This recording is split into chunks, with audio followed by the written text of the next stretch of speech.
त्या रात्री प्राध्यापक अतिशयच अस्वस्थ होते.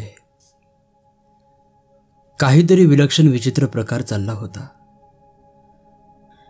त्याला स्पष्टीकरण असायलाच हवं होतं, पण त्यांना ते मिळत नव्हतं. एवढं मात्र खरं, इन्स्पेक्टरची थेअरी का कोण जाणे, पण त्यांना पटत नव्हती. तो माणूस बनवाबनवी करतोय इतकं सोपं स्पष्टीकरण त्यांना मान्य नव्हतं.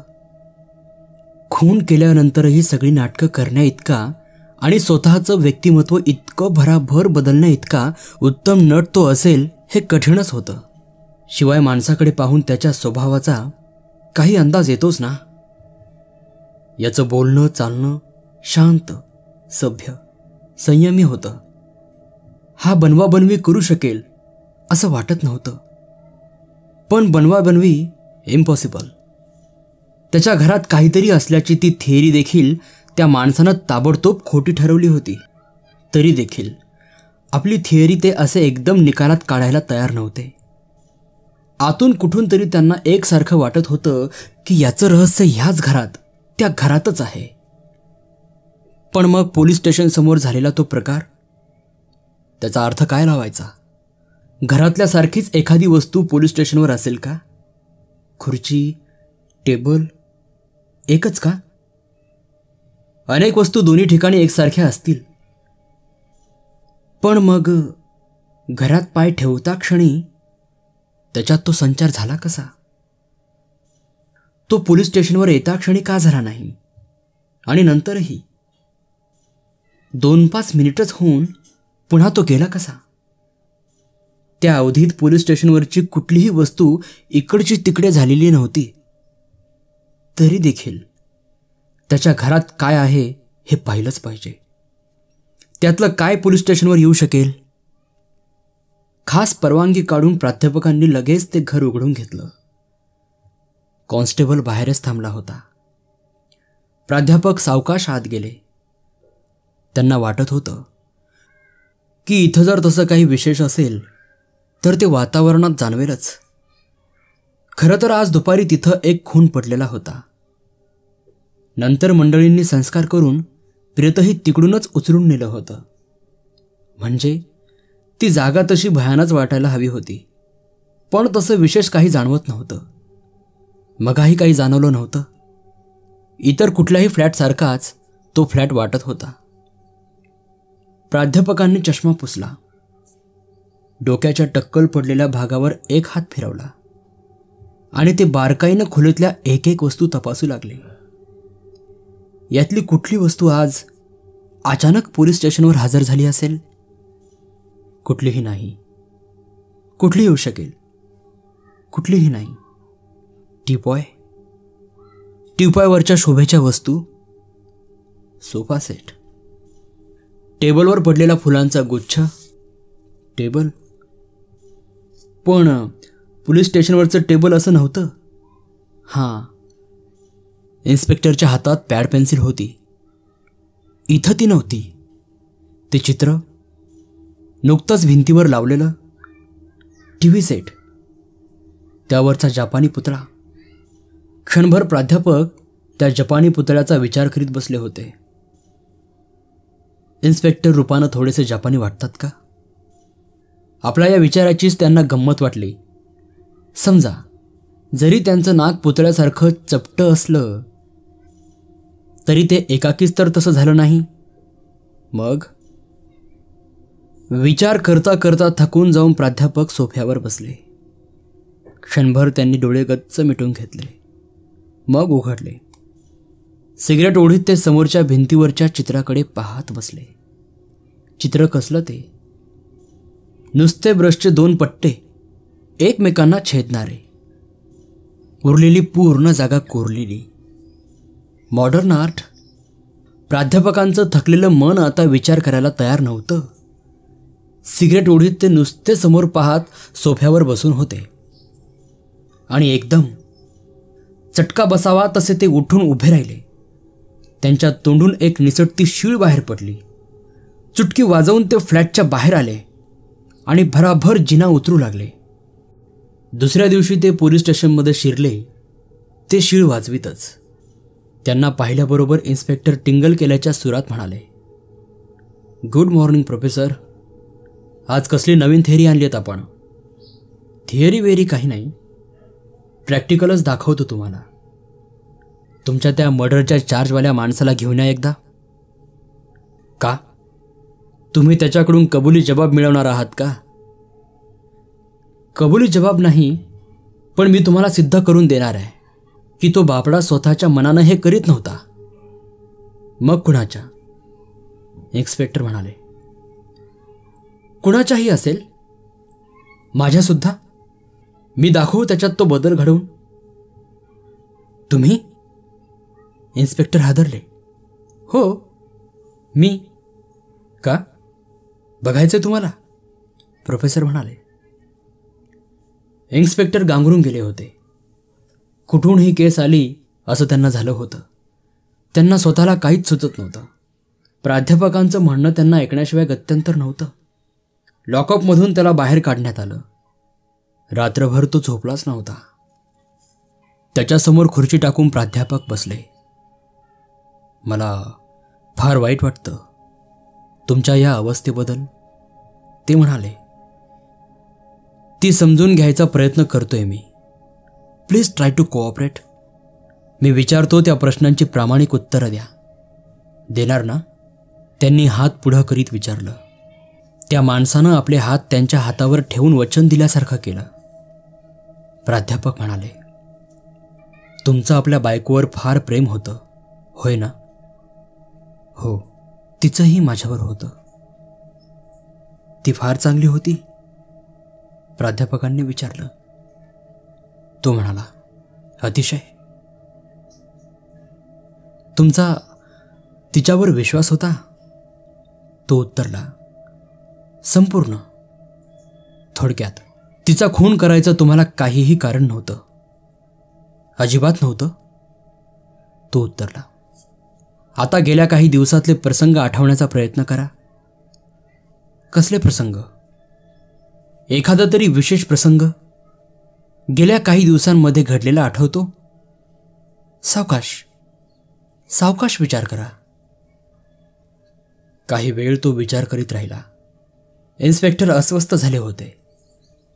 त्यांना यातून काय सिद्ध व्हायचंय ते कळत नव्हतं. प्राध्यापक मात्र शांतपणे गुडघ्यावर बोट आपटीत बसले होते. तसं विशेष काही घडलं नाही, तो एकदम म्हणाला. पण गेल्या आठवड्यातली एक गोष्ट. मी माझ्या ऑफिसमध्ये काम करीत होतो. मग काय झालं? पुढं झुकून दोन्ही हातांनी आपले दंड पकडीत प्राध्यापक म्हणाले, काय पाहिजे तुला? तो एकदम वरच्या आवाजात किंचाळू लागला. मी सांगितलं ना एकदा, मी तिचा खून केलाय म्हणून. मग आता काय आणखी? मला शिक्षा द्या, मला फाशी द्या. त्याचा आवाज कापत होता. चेहरा लालबुंद झाला होता. हाताच्या मुठी वळल्या होत्या. त्याच्यातला खुनी परत एकदा जागा झाला होता. हे थांबवायला हवंय? प्राध्यापकांनी इन्स्पेक्टरना विचारलं.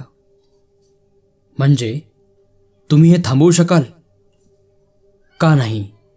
मला सुरू नाही का करता आलं? प्राध्यापक म्हणाले. हे आत्ता तुम्ही सुरू केलंत? कसं? Never mind. त्या माणसाच्या खांद्यावर थोपटल्यासारखं करीत ते म्हणाले, इट्स ऑल राईट. तुम्ही काहीतरी सांगत होता. हो. झोपेतून जागा झाल्यासारखा मंद स्वरात तो म्हणाला. काय सांगत होतो मी? इन्स्पेक्टर डोळे विस्फारून बघत राहिले. तुम्ही तुमच्या ऑफिसमध्ये काम करीत होतात. तो शांतपणे सांगू लागला. एवढ्यात एकजण माझ्या केबिनमध्ये शिरला. म्हणाला, माझं खाजगी काम आहे तुमच्याकडे. मी केबिन लॉक करून घेतलं आणि म्हटलं, हां बोला. काय? मग काय म्हणाला तो? प्राध्यापकांनी विचारलं. मला म्हणाला, माझ्या डोळ्यात पहा. मला थोडं विचित्र वाटलं, पण मी पाहिलं.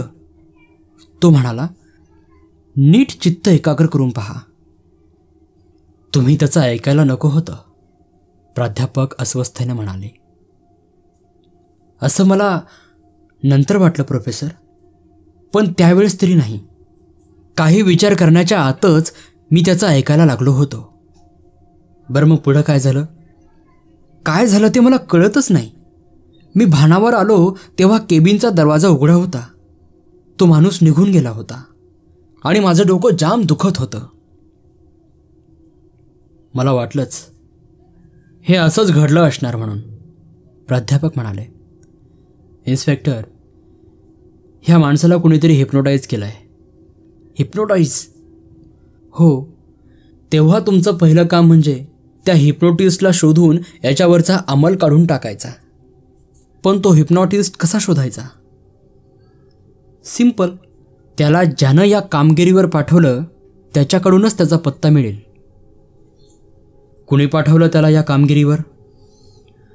जो काल यांच्या घरी येऊन गेला त्यानं, याच्या पत्नीवर एकेकाळी प्रेम करणाऱ्यानं. इन्स्पेक्टर म्हणाले, त्यानं याच्याकडे हिप्नॉटिस्टला धाडलं हे कशावरून? मी सांगतो. त्याला सूड घ्यायचा होता, दोघांचाही. त्यांच्या संसाराची वाताहत करायची होती आणि स्वतः नामनिराळं राहायचं होतं. त्यासाठी यानं तिचा खून करणं आणि स्वतः फाशी जाणं हेच व्हायला हवं होतं. पण याचं आपल्या बायकोवर इतकं प्रेम होतं की यानं जन्मात कधी ते कृत्य केलं नसतं, म्हणजे निदान शुद्धीवर असताना. त्यासाठी त्या माणसानं काय करावं? त्यानं एका उत्तम हिप्नॉटिस्टची मदत घेतली. तो मागेल तितके पैसे देऊन. चष्मा सारखा करीत प्राध्यापक म्हणाले, हिप्नॉटिस्ट याला गाढ गाढ मोहनिद्रेत आणतो आणि एखादी विशेष गोष्ट दाखवतो. ती दाखवतानाच एका विशिष्ट व्यक्तीविषयी खोल खोल भयंकर द्वेषाची भावना निर्माण करतो, इतकी की त्यानं खून करायला सहज तयार व्हावं. रिव्हॉल्वर हाताशी मिळाल्यास ते कुठे मिळेल हेही तो सांगून ठेवतो. कुठं? इन्स्पेक्टर म्हणाले, टेबलाच्या ड्रॉवरमध्ये. प्राध्यापक उत्तरले, पण प्रत्यक्षात त्यांच्या घरात टेबलच्या ड्रॉवरमध्ये रिव्हॉल्वर येतं कसं? इन्स्पेक्टरनं विचारलं. ते तोच हुशार माणूस प्रेझेंट द्यायला आलेला असताना ठेवतो, याची बायको आत चहा करायला गेलेली असताना. हे सगळं पटण्यासारखं आहे, पण ते तसंच आहे हे तुमच्या लक्षात आलं कसं? सांगतो. हा माणूस, तो माणूस, हिप्नॉटिस्ट आणि हे पोलीस स्टेशन, ह्या सगळ्यांना जोडणारी एकच एक गोष्ट आहे.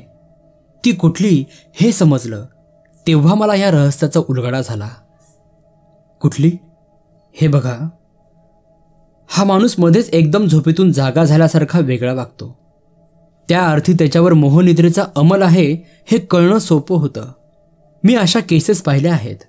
अशा केसेसमध्ये मोहनिद्रेत जाणं हे एखाद्या विशिष्ट गोष्टीवर जोडून ठेवलेलं असतं. हिप्नॉटिस्टनंच ती गोष्ट जिथं जिथं पाहिल तिथं तिथं तत्क्षणी हा मोहनिद्रेत जाणार आणि त्याचा आपल्या पत्नीविषयीचा द्वेष जागा होणार. हिप्नॉटिस्टनं दाखवून ठेवलेली गोष्ट त्याला खुनाच्या आधी घरात कुणीतरी दाखवायला हवी होती. इथं त्याच्या पत्नीनं स्वतःच ती त्याला दाखवली. कुठली गोष्ट? ते प्रेझेंट दिलेलं चित्र? हो, यू आर राईट. तिनं ते दाखवताच तो गाढ मोहनिद्रेत गेला. त्याच्यात तिच्याविषयी द्वेष जागा झाला. त्याला ड्रॉवरमधून रिव्हॉल्वर घ्यायचं हिप्नॉटिस्टनं सांगून ठेवलेलं होतं. ते त्याला मिळालं. ते त्यानं द्वेषाच्या भावनेपोटी वापरलं. पुन्हा आपण त्याच्या घरी गेलो तेव्हाही ते चित्र तिथंच होतं. पण ते चित्र इथं कुठं होतं? इन्स्पेक्टर म्हणाले. चित्र महत्त्वाचं नाही इन्स्पेक्टर, त्यातलं चिन्ह महत्त्वाचं. ते चिन्हच हिप्नॉटिस्टनं त्याला त्याच्या केबिनमध्ये दाखवून ठेवलं होतं. कसलं चिन्ह? फुलीचं. त्या चित्रात दुसरं काहीही नाही, फक्त एक फुली आहे. काल विचार करता करता माझ्या लक्षात आलं.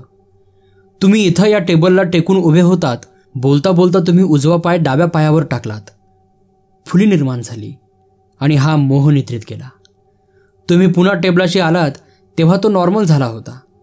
आत्ताही मी तेच केलं. माझ्या हातांनी दंड पकडून फुलीचं चिन्ह तयार केलं. माझा तर्क खरा ठरला. बघा हवं तर. बोलता बोलता प्राध्यापकांनी 2 बोटं एकावर एक टेकून फुली निर्माण केली. तात्काळ तो तरुण ओरडत उभा राहिला. पण प्राध्यापकांनी वेळीच बोटे सोडवली.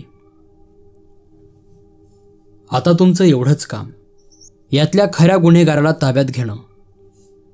तुमचा पोलिसी खाक्या वापरून त्याला बोलतं करावं. त्याच्याकडून पत्ता घेऊन त्या हिप्नोटिस्टलाही पकडायचं. आणि ह्या बिचाऱ्यावर योग्य ते मानसशास्त्रीय इलाज करण्यासाठी याला हॉस्पिटलमध्ये पाठवायचं. आपल्या टकलावरून हात फिरवत प्राध्यापक म्हणाले. धन्यवाद.